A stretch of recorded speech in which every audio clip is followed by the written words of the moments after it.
Aké? Rezne? Zaklepávané rezne, ale Hedviga. Zaklepávané rezne, ale Hedviga. Potrhni aspoň 4 servítky. To je jeden, hovorím 4. Až je tupý nôž, tak nech si ma otec nepraje.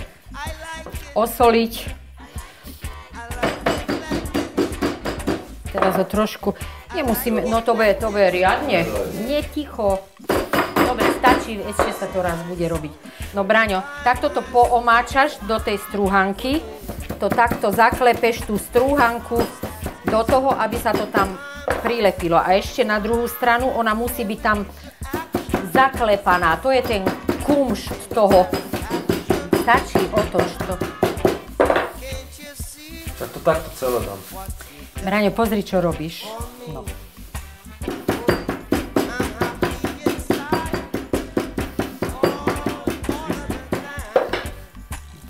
Ohromný chovateľ. No dobre, otoč to. Čo sa na mňa pozeráš? Mäso klepeš, nie mňa. Braňo, zapni tento veľký plyn. Do panvici si dáme najlepšie domáca masť.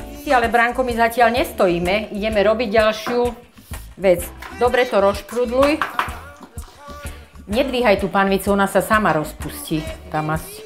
Ale to pôjdeš ku šporáku? To bude tak. Áno, nebude. Ja to len teraz ukazujem, ja si to premiestním hentam. Bližšie pri to, aby som to mala tak. Jak chleba vo vajci. Ako chlebík vo vajci, presne tak. Ukážem, ako sa naučím hrať. No najprv na fóliu daj.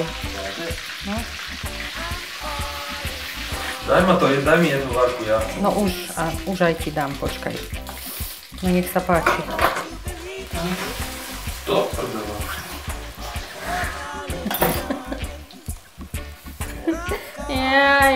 Hovorím, že nešúchaj toto, nesmieš šúchať.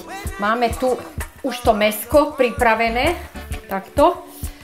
Teraz máme tu vývar a zalejeme to všetko pekne takto. To vložíme do rúry a dovidenia o 40 minút.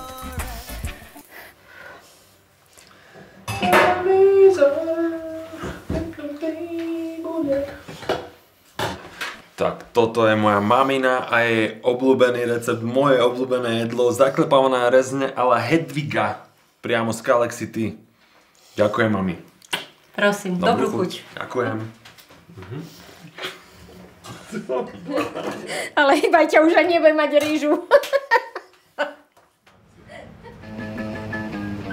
Tento recept mám v hlave totálne naklepaný.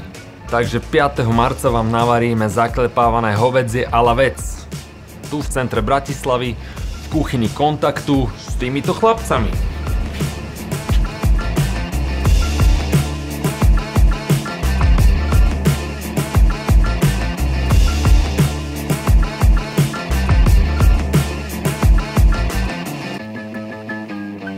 Pretože v Kontakte sa varí s láskou.